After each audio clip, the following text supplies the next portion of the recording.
खबर है। बीजेपी सांसद सुधांशु त्रिवेदी ने बिहार चुनाव को लेकर बड़ा बयान दिया है। उन्होंने कहा कि आज 71 उम्मीदवारों की पहली सूची जारी की गई है, जिसमें युवा और अनुभवी नेताओं का मिश्रण है। सुधांशु त्रिवेदी का कहना है कि एनडीए 243 सीटों पर प्रभावी तरीके से चुनाव लड़ेगा और बिहार के लोग किसी भी विषैला तत्व को फिर से फलने फूलने का मौका नहीं देंगे।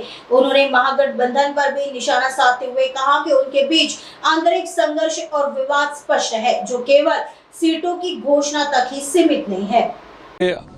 आज अभी फर्स्ट लिस्ट जारी हुई है 71 प्रत्याशियों की, जिसमें युवा शक्ति और वरिष्ठों के अनुभव दोनों का सुंदर सामंजस्य है। और एक बात बहुत स्पष्ट है कि एनडीए सभी 243 सीटों पे शानदार तरीके से चुनाव लड़ेगा और बिहार की जनता ने अपना मन बना लिया है कि अमृत काल का बिहार का पहला चुनाव है। अब इस अमृत काल में, जो माननीय प्रधानमंत्री जी ने कहा था ना कि भारत के 75 वर्ष से लेकर 100 वर्ष तक का समय अमृत काल है, इस अमृत काल में किसी विष बेल को दोबारा पनपने का कोई अवसर या कोई ख्वाब साकार करने बिहार की जनता नहीं देने जा रही है। इसके ऊपर आपके गठबंधन के लोग नाराजगी जाहिर कर रहे हो, तो कुशवाहा जी या मांझी जी, उसको कैसे आप मेरे विचार से एनडीए के सभी दलों में सामंजस्य है, सहयोग है और विकास को लेकर एकजुटता की भावना है। जहां आप लोग सीटें अनाउंस कर दी, कैंडिडेट घोषणा कर दिया, वहीं महागठबंधन में अभी तक कुछ भी नहीं हुआ, उस पर क्या? महागठबंधन के साथ क्या है कि वो अंतर विरोधों से भरा हुआ गठबंधन है।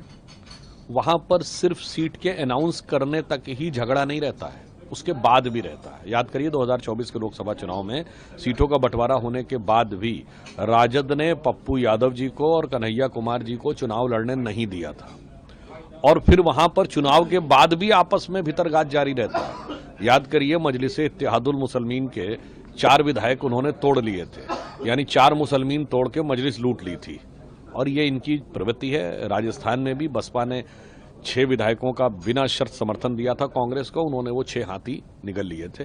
तो जहां तक अंतर विरोध की बात है, गठबंधन से लेके पार्टी से लेके परिवार तक में अंतर विरोध बहुत साफ दिखाई पड़ रहा है। कहा जा रहा है कि तेजस्वी यादव को चेहरा नहीं मान रही है कांग्रेस। देखिए, ये महागठबंधन का अंदरूनी मामला है, और मुझे लगता है कि जैसे लोकसभा चुनाव के समय राजद ने उनका आर्म ट्विस्टिंग की थी, आज कांग्रेस का मौका है तो वो कर रहे हैं। और इसमें कोई ढकी छुपी बात है क्या?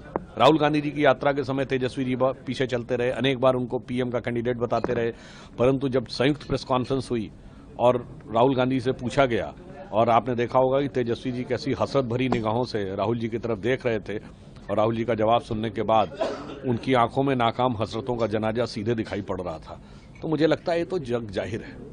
इस तरीके से सुबह से खबरें चल रही है कि नीतीश जी नाराज हैं, वो अपने कैंडिडेट को बुला रहे हैं, क्या कुछ ऐसी सही में? नहीं, मैंने कहा कि एनडीए के सभी घटक दल पूरी तरीके से केंद्र में श्री नरेंद्र मोदी जी के नेतृत्व में और यहाँ नीतीश कुमार जी के नेतृत्व में एकजुट हैं और पूरी सामंजस्य और समरसता के साथ काम कर रहे हैं, निर्णायक और प्रभावी जनादेश के लिए। कई बार सवाल उठते हैं कि बोगस वोटिंग बिहार में होता है, तो बुर्का को लेकर भी सवाल उठ रहे हैं कि अगर ऐसे रहेंगे तब तो पता ही नहीं चलता कि किसका क्या है। देखिए, स्वतंत्र, निष्पक्ष और पारदर्शी चुनाव कराना चुनाव आयोग का अधिकार क्षेत्र है, और चुनाव आचार संहिता लगी हुई है, इस पर कोई भी टिप्पणी करना मैं उचित नहीं समझता हूं। परंतु मुझे पूर्ण विश्वास है कि चुनाव आयोग ने जिस ढंग से निष्पक्ष और पारदर्शी चुनावी प्रक्रिया सुनिश्चित की है विगत वर्षों में, आगे भी उसी प्रकार से सुनिश्चित रहेगी, और मतदाताओं के मन के जो भी कंसर्न्स होंगे,